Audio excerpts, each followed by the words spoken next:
Rich Warren here, Sales Engineer, LucidLink. Today, I'm going to show you around the GUI. We just recently updated the LucidLink client GUI, and it's the same across, Windows, Linux, and Mac. But let's do a quick little tour because we've added a lot of new cool things. So, as we see on the screen, I have my LucidLink client app open on Windows. I'm on a Windows 10 machine. So I'm going to log into my file space. I'm going to put the file space name, then it's always dot, and then the domain name. I'm going to log in as user root, which is the administrative user, and I'll enter root's password. I will connect. Now, you see that I mounted my LucidLink file space on the L drive. If I open a folder, there it is. So you see it's mounted on the L drive, and here's all my folders in my LucidLink file space. Now, what I can do is let's go down here. Let's go down over to the tray, the system tray, and then what we'll see is we'll see the LucidLink icon here. Now, I could right-click on this, and these are the options now that I have. I could disconnect, just like before, but I also have this option to where I could switch to a new user or another file space as whatever user. I could change the password, my password here, and always on top just as before, and I could exit LucidLink as well. But what I'm going to do is that's on a right click. Now if I left click, now I get that back, but we have a different feature here. You see that 3-band graphic EQ here? If I click on that, we now have the control panel. So I'll enter my password. Now remember, I'm logged in as root. So when I go in here, I have user management, I have my shares, but we got a new thing going on. Here I have my settings. Now these are local settings. Now a lot of these settings, what we had to do before was we had to set them at the command line. Now I could do them right in the GUI. So I can set my local mount point on Windows here. I can set my how large do I want my cache to be. The default is 5 gigabytes.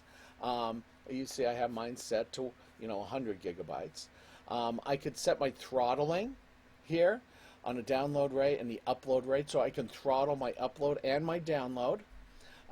Data compression on, sure, why not? Let's compress the data as much as possible when we go and send it to and from the cloud object storage. Compression speed, leave it on 1. This will give you the highest compression ratio. And here, maximum download connections, the default is 64. I'm taking advantage of a higher bandwidth connection that I have this machine hooked up to at the current time. And my maximum upload connections, which again is a default of 64, I just have it set at 256. But the cool thing is I don't even have to go to the command line now. I can do these local settings right in the GUI. Now, since I'm logged in as root, here's something else that's way cool. Check it out. Global defaults.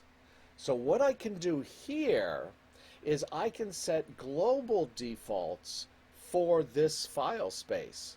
So I can change my, my default mount point for Windows, my default mount point for Mac OS, and also do it for Linux. I can have the global default. It's 5 gigabytes by default. I could change that if I needed to maybe make it 10 gigabytes or whatever it is, right? Remember, I can adjust it up to 1 terabyte if I chose to.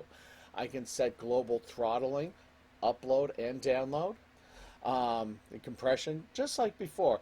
File locking extensions. If you take notice here, this is for Windows.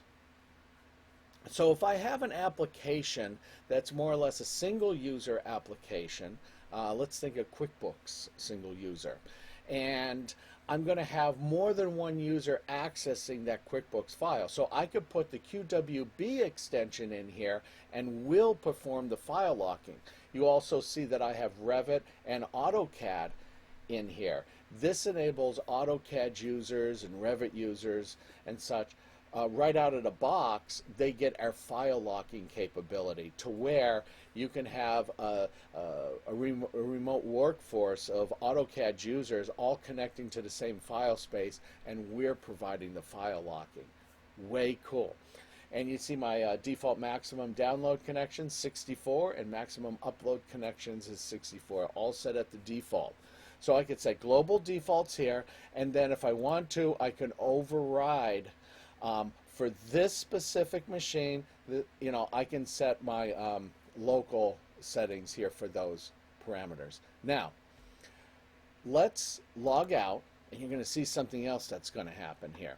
Let's go back to the tray icon. I'm going to right click. I'm going to say disconnect. I disconnect from the file space, and now what you see is I retain my file space and domain and the user. So if I click on this connect, all I have to do is enter my user password.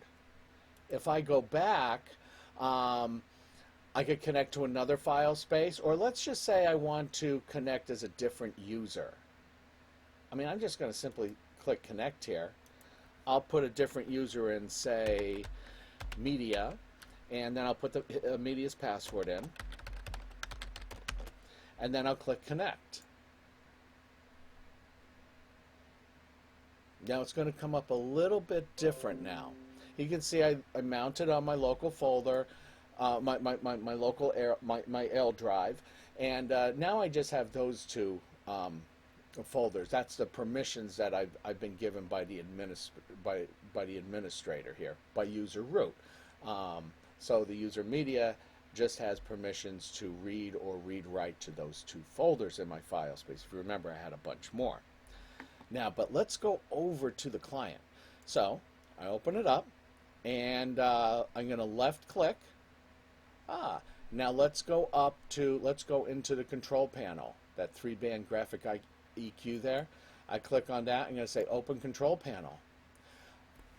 Now you see all I have is my local settings. This is great for the local user who doesn't have administrator rights. They can set their local cache size, where they want it mounted.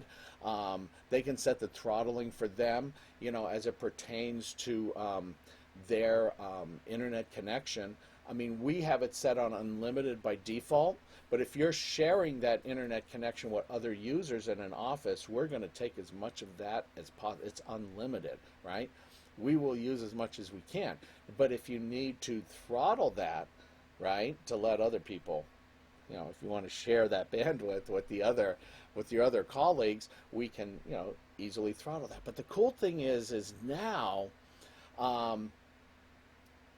the end user can do it right in a GUI. Very, very easy to do, right?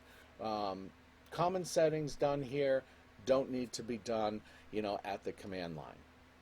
And I'd simply, once again, get out of here.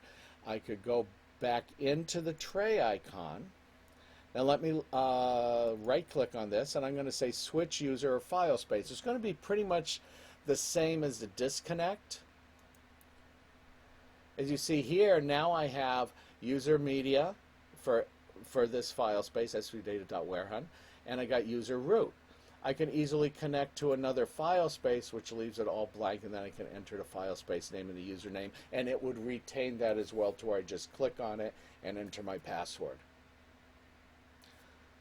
Hope you guys found this useful, and we'll catch you next time. Take care, everyone. Bye-bye.